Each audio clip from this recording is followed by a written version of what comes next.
Hi guys, সবাই কেমন আছেন? আশা করি অনেক ভালো আছেন আর আপনারা সবসময় ভালো থাকেন। আমার ভিডিও দেখার জন্য সেই দোয়া আশীর্বাদ করি। আর এই যে দেখতেছেন আপনারা, এটা দিয়ে তালের পিঠা হবে। তালের পিঠা, তার জন্য চাউল ভিজতেছে। চাউল ভিজতে ভিজতে এক সময় দেখা যাচ্ছে কি চাউল একদম মানে পানি পানি দিয়ে ভিজতেছে, পানি লাগিয়ে ভিজতেছে। ভিজতে ভিজতে এক পর্যায়ে দেখা যাচ্ছে এটা অনেকটাই হেভি খাবার হয়ে গেছে। তারপর আমি বললাম, তোমার কি কষ্ট হয় না? হ্যাঁ, আমার উঠে বললো, কিসের কষ্ট? খাবার জিনিসের খাবো যখন, শখের জিনিস তো কষ্ট তো করতেই হবে। আমি বললাম, হ্যাঁ ঠিক আছে, তোমার মতন প্রতিটা ভাগিনী যেমন ঘরে ঘরে থাকে। ও আমাকে বললো, হ্যাঁ তোর মতন না থাকলে, তোর মতন ছেলে না থাকলে হয়েছে। আমি বললাম, আমার মতন ছেলে তুই পাবি কোথায়? তারপরে এক পর্যায়ে মেজাজটা কেমন লাগতেছে এখন? আবার চাউন করতেছিস? আচ্ছা যাই হোক বন্ধুরা, এটা একটা পাগলের তো কথা বলে লাভ নেই, কারণ বয়স দিতে হলে একটু কষ্ট হয়, আর আমার একটু বয়স দিতে আমি পারি না, তারপরে আমি দিতেছি, ঠিক আছে? কারণ কারণ এইভাবে ফিসতে আমার খুব ভালো লাগে, কারণ আমি একসময় পাটা পোতা গুতাইতে বড় হয়েছি, ঠিক আছে? তো আমার দ্বারা এটা কোনো ব্যাপার না। আমি ওরা বললাম, তুই এক বাঘিনী, আমি এক বাঘ, ঠিক আছে? কারণ তোর যে অভ্যাসটা তুই তো শিখাইছো, তার আমি না শিখিয়ে আমার শিখা হয়ে গেছে। তার মাধ্যমে তালের রস এইভাবে চিপতেছে, এইভাবে করে চিপতে এক পর্যায়ে দেখা যেতেছে তালের রস বাইরে হয়ে গেছে। তুই সিলেস না মনি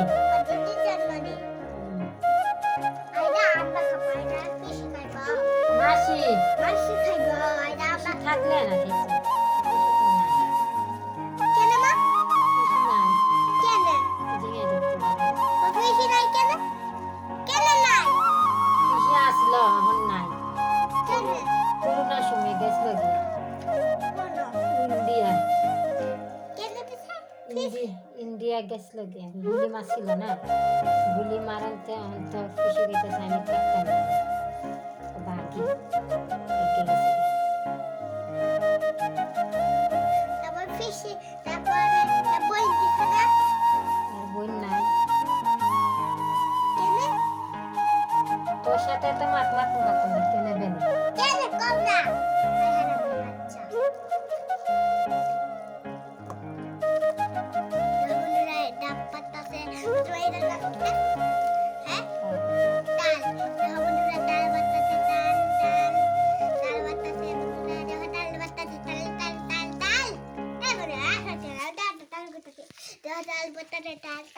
কথায় তুললা এটা বেশির জন্য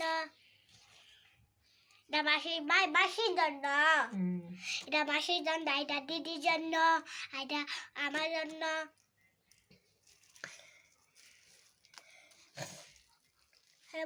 তারপর দেখলাম ওর মশা কামড়িয়ে ওর এক সাইড খেয়ে ফেলছে। আমি বললাম, আচ্ছা ঠিক আছে, সমস্যা নেই, বার্ধ মাসে তালের পিঠা খেয়ে আবার এক সাইড পূরণ করে ফেলবি, এটা কোনো ব্যাপারই না, কারণ তোরা মেয়েরা সব কিছু পারস। তারপরে হ্যাঁ দেখতেছি কীভাবে করতেছে, করতে করতে এক পর্যায়ে দেখা যাইতেছে মাটির থেকেও তুলে নিয়েছে, আবার তুলে এত কষ্টের জিনিস ফালাবো কিসের জন্য, সব কিছু খাবো। আমি বললাম, হ্যাঁ ঠিক আছে, তুই খা, তুই একলাই খাইস, আমাদেরকে খাওয়াইস না। তারপর আমি বললাম, তুই যে এইভাবে শাকতেছিস তো শাকা হইতো না, শুধু কিছু পাইমো তারপরে কিন্তু তোর খবর আছে। হ্যাঁ বললো, না কিন্তু এটার আসল নিয়ম হয়েছে সুতির কাপড়ের মাধ্যমে নিয়ে তারপরে চিপতে হয়, কিন্তু হ্যাঁ দেখতেছি এমনিতে চালন দিয়ে মানে চালতেছে। আমি বললাম, আচ্ছা ঠিক আছে, যা ভালো কথা, কিন্তু যদি কোনো কিছু পাবো তাহলে কিন্তু তোরে খাওয়াবো। কিন্তু আসলে খাওয়ার পরে বোঝা গেছে যে না, ঠিক আছে, কোনো সমস্যা নেই, খুবই ভালো লাগছে। আর তারপরে এই যে এইভাবে পড়তেছে, আমি এটা একটু ভিডিও করে নিলাম, দেখি কীভাবে পরে, যদি কোনো কিছু দেখতে পাই তাহলে তো আর 12টা বাজিয়ে ফেলবো, কিন্তু আশা করি কোনো কিছুই পাইছি না। দূর রে ভাই, কী বয়স দিব, আমার তো বয়সে আমার গলা দিয়ে আসতেছে না, আর কি বলবো, কি আগামাথা কিছুই বুঝতেছি না, কেমনে কী করবো, আমার কিছুই ভালো লাগতেছে না, বুঝছো? এখন আমি যে কি বয়স দিতেছি আমি নিজেও জানি না, আমার মাথা কোনো কিছু খেলতেছে না। আর যাই হোক, তারপরে এইভাবে চলতে এক পর্যায়ে দেখা গেছে কি চালা হয়ে গেছে। তো তাল আনছিলাম দুটার মধ্যে বলতেছে একটাই হবে, আর ওই একটা রেখে দিছে। একটা রাখার পরে আমি বললাম, আচ্ছা ঠিক আছে, তুমি তো রাখছো ভালো কথা, কিন্তু পরেও তো আবার মনে করো না এটা যদি পেকে যায় তাহলে কী করবা? তো বলতেছে পেকে গেলে ফ্রিজে মানে চিপে ফ্রিজে রেখে দেবো। আমি বললাম, আচ্ছা ঠিক আছে, ফ্রিজে রেখে দিও। আর আর কী কইতাম কৌ তো, আমার তো মাথা ঢুকতেছে না, তোমার মাথায় কিছু ঢুকতেছে? আমি তো ব্যর্থ। হ্যাঁ, আইডিয়া বাইর করো। আইডিয়া কি বলবো? তাড়াতাড়ি চটপট। তুমি কিছু কইতে পারতো না? তুমি একটা কিছু কইয়া দাও। না করলে তো হইতো না, বুঝো না? না বন্ধু রাখো বন্ধু রাখো আচ্ছা যাই হোক, তারপরে তো মনে করো না এইভাবে এক পর্যায়ে হয়ে গেছে, হওয়ার পরে আবার বলতেছে আবার একটা ছাকা দিয়ে দিই, কারণ আমাকে তো ভয় পায়, বুঝো না? কারণ আমি তো আরে বলছি যদি কোনো কিছু পাইমো তাহলে খবর আছে।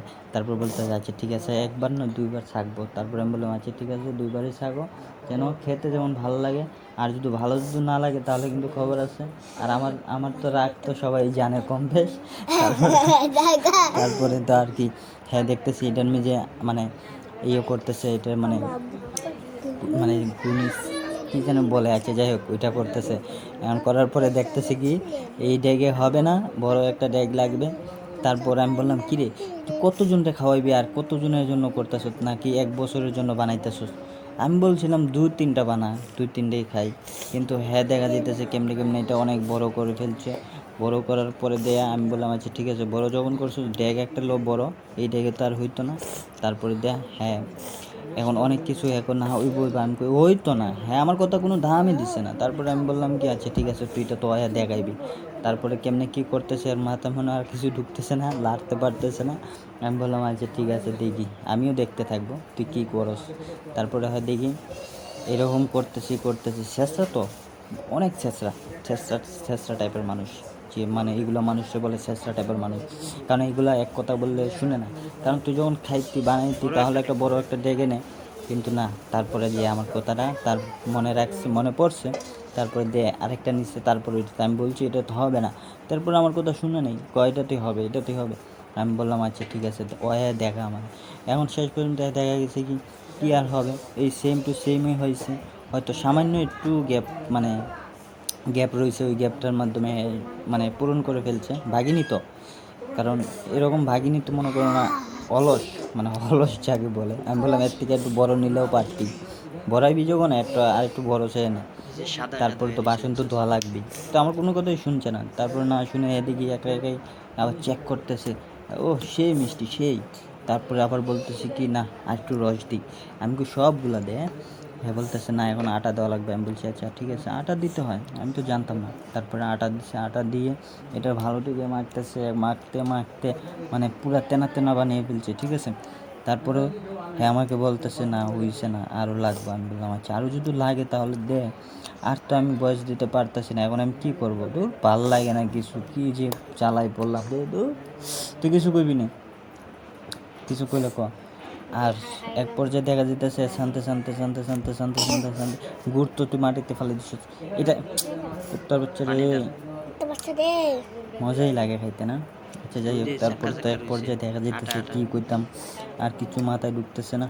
আচ্ছা ঠিক আছে, তো বন্ধুরা আমি পারি না, আমাকে সাহায্য করো, আমাকে হেল্প করো। আমি কিভাবে বয়স দেবো, আমি তো আর কিছুই বুঝতে পারতেছি না। তারপর একটা কথা মনে পড়ছে, তারপরে বলি, কারণ এই বাংলাদেশের মাধ্যমে কিন্তু বন্যায় ভরে গেছে, চারিদিকে বন্যা, কিন্তু